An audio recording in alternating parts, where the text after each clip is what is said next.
ஒண்ணுமே கிடையாது. ஒர்க் தானே முக்கியம். இன்னொன்னு பெருசா ஸ்கேம் என்னன்னா, அத வந்து மேக்கப் ஆர்டிஸ்ட் சொல்றதா, இல்ல வந்து ஃபாலோவர்ஸ் சொல்றதா, கிளையன்ட் சொல்றதா.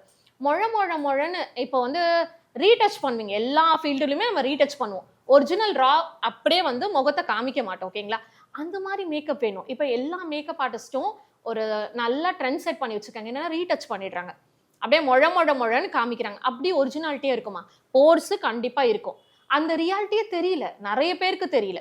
அவங்க வந்து ஒரு பிரசன்டபிளா வச்சுக்கலாம். இல்ல மார்க்கெட்டிங்கா கூட இருக்கலாம். அதுல நெறைய வந்துருச்சுங்க. இந்த மேக்கப் ஆர்டிஸ்ட் வந்து முன்னாடி வந்து ஒரு விரல விட்டு எண்ணலாங்க. அப்படிதான் ஒரு டாப் மேக்கப் ஆர்டிஸ்ட். இப்ப சினி ஃபீல்ட்ல வந்து மேக்கப் இப்ராஹிம்னு ஒருத்தர் இருக்காரு. அவர் எல்லாருக்குமே தெரியும். அவங்கலாம் வந்து செம்ம மேக்கப் ஆர்டிஸ்ட். அவங்க பர்சனலா போட மாட்றாங்க. அவங்களுக்கு அழகா அவங்களோட கிளையன்ட்ஸ் அழகா வந்துட்டு தான் இருக்காங்க. பட் அதுக்கப்புறம் வர தெருவுக்கு வந்துச்சு. இப்ப வீட்டுக்கே ஒரு 3 மேக்கப் ஆர்டிஸ்ட் வந்துட்டாங்க. ஓகேங்களா? அப்ப கிளையன்ட்ஸ் யார் இருப்பாங்க?